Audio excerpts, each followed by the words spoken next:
Alors je me demandais si j'allais pas appeler ça chronique de la béquille, puisque les rendez-vous que je peux avoir juste là, avec le petit œil, c'est mon seul point de contact avec l'extérieur, et pour un moment encore.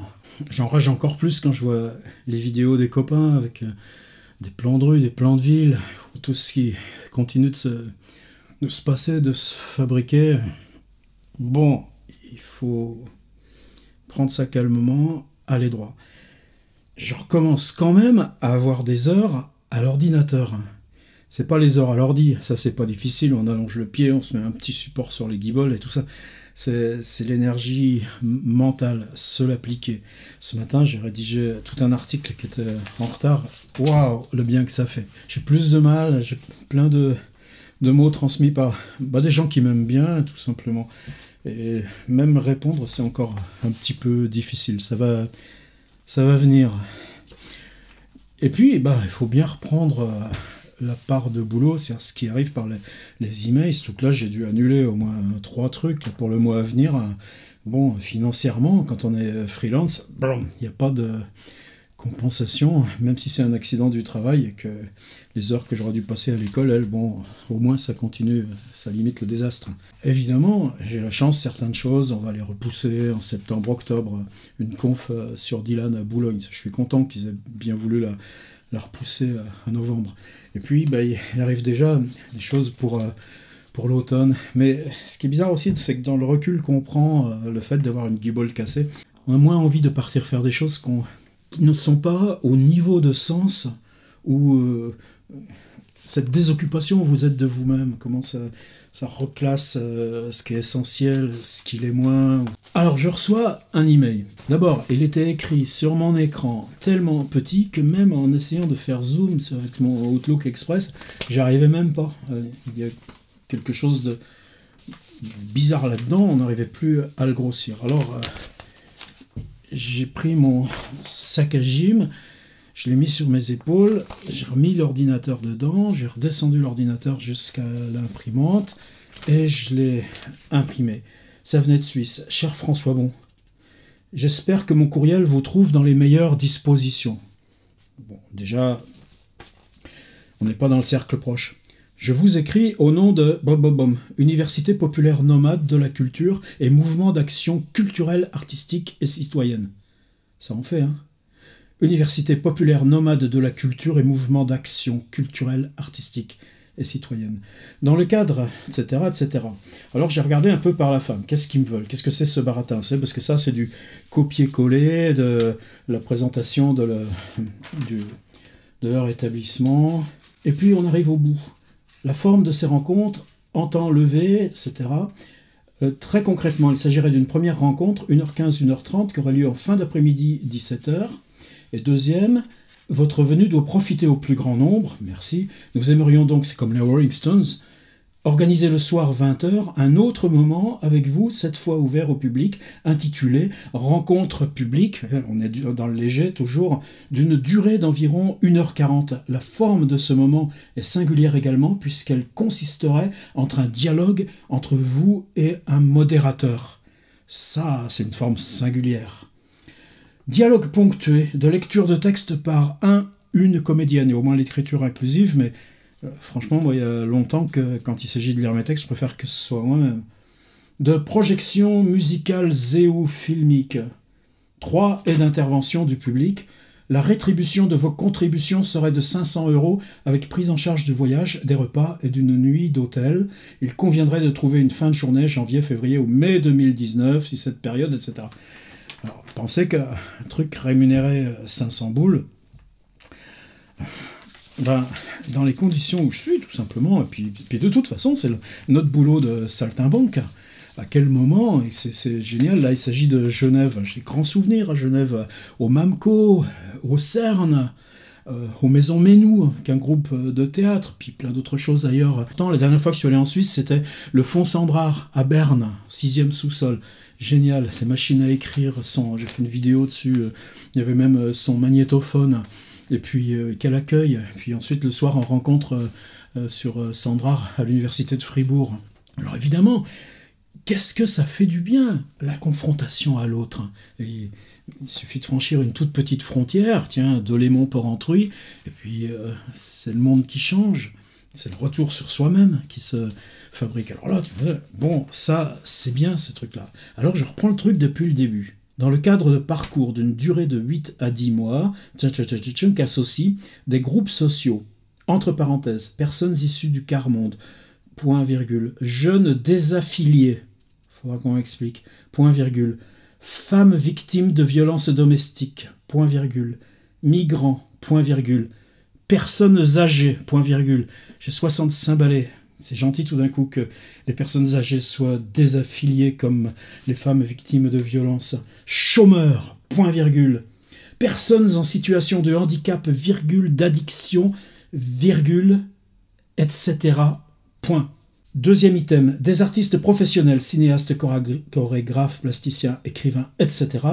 Troisième item, des lieux culturels variés, théâtre, cinéma, musée, librairies indépendantes, etc. Quatrième item, ainsi que des intellectuels, .le.s. Bon, là on avale.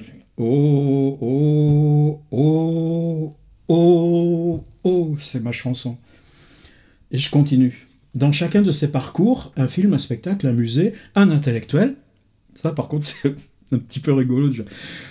Un film, un spectacle, un musée, un intellectuel. Là moi je sais pas où je suis là-dedans, tout d'un coup il n'y a plus les écrivains. Un groupe de participants travaille une thématique propre qui d'ores et déjà ont été abordés, les soubassements de l'humanité, de l'être humain. Les soubassements de l'humanité. Les soubassements de l'être humain. On se croirait dans Les Misérables du Grand Autor.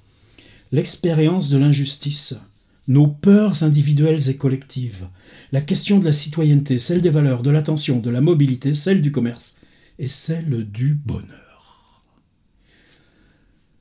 C'est sur ce dernier sujet que nous souhaiterions vous entendre. Le groupe social qui vous rencontrerait, groupe d'adultes ou jeunes adultes polyhandicapés vivant avec une paralysie cérébrale, interrogera la notion la bonheur.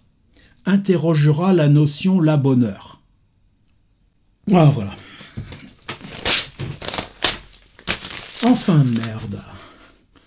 Bon, c'est dur de se dire, je perds 500 boules, des groupes d'handicapés polycérébraux. Il m'est arrivé une fois à Nancy avec mon ami Charles Torgeman qui avait été victime d'un AVC. Charles avait passé 4 mois dans un établissement de rééduc et à la fin il dit faut que j'y retourne et on y retourne, j'y retourne avec toi.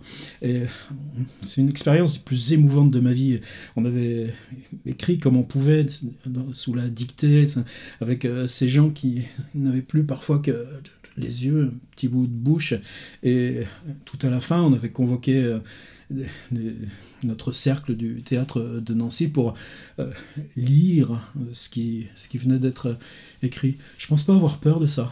Et simplement, si on reprend la liste, migrants, femmes victimes de violences domestiques, jeunes désaffiliés, qu'est-ce qu'il y avait d'autre encore? Personnes âgées. Alors, ouais, dans ces soubassements de... Mais il y a quoi dans l'humanité à part nos soubassements? Cette question des migrants, par exemple, bon, moi je suis un peu sur la touche. J'ai énormément de respect pour mes étudiants qui s'impliquent et la logistique, on essaye que ce soit derrière des films, des collectes, des prises en charge, des ateliers éducatifs, mais aussi simplement des fois pour apprendre à lire aux tout petits mômes. Dans mes amis, je regarde ceux qui vont de l'avant, hein, Philippe Aigrin, Jeanne Sautière, Marie Connet. Alors évidemment, tout ça c'est avec un grand respect, même si quelquefois j'ai l'impression que le monde va trop vite et puis que c'est bon, mon tour est passé. Mon tour est passé, non, c'est pas ça qu'il faudrait dire. C'est dire que dans ma forme de résistance, me dire, ici on parle littérature, sur mon site on garde littérature, etc. Et ça restera. Mais alors, à ces gens, la question c'est d'aller parler du bonheur. J'ai réouvert Proust sur mon téléphone. Il me tient beaucoup compagnie, le petit téléphone, avec du Proust, du Saint-Simon, au moins je peux lire Ad libidum avec ce petit machin. Et j'ai fait bonheur. Dans la case recherche, il y a 385 occurrences du mot bonheur dans la recherche du temps perdu. Ça pourrait faire un magnifique cut-up. Et il y a 4 occurrences aussi de bonheur dans Les Fleurs du Mal. Amour, gloire, bonheur, enfer, c'est un écueil. Et ça se retourne donc par la folie même. Est-ce que le bonheur, ça n'a jamais contribué au regard que je me porte sur moi-même? Je sais pas, c'est pas ce qu'on cherche. Évidemment, on part de ses inquiétudes, on va toujours chercher la peau du monde, on est dans cette curiosité, dans cet instant, et puis on la prononce, on la profère, on la chante, on donne pas de leçons. Bon, j'aurais pas répondu encore à Genève. Je crois que ça va être juste un petit mot poli. J'ai rien à dire sur le bonheur. En tant qu'intellectuel venant toucher 500 boules devant les soubassements de l'humanité. J'ai pris ça comme favorable ce matin. C'est la première fois depuis 10 jours de mon accident que je me mettais en colère. Mais une grande colère, une vraie colère, une belle colère. Et attention, hein, tous les copains suisses, c'est pas vous que je mets dans ce truc-là. Tiens, si, ou alors je viens, je dis ok, vous me payez les 500 boules, et je leur lis Mouvement par la faim de Philippe Ramy. Comme ça, sans rien dire d'autre. Puis les 500 boules, on les dépense à la sortie. Tous ceux qu'on a besoin. Mais quand même, cette espèce de mal d'époque, comment on peut en guérir ?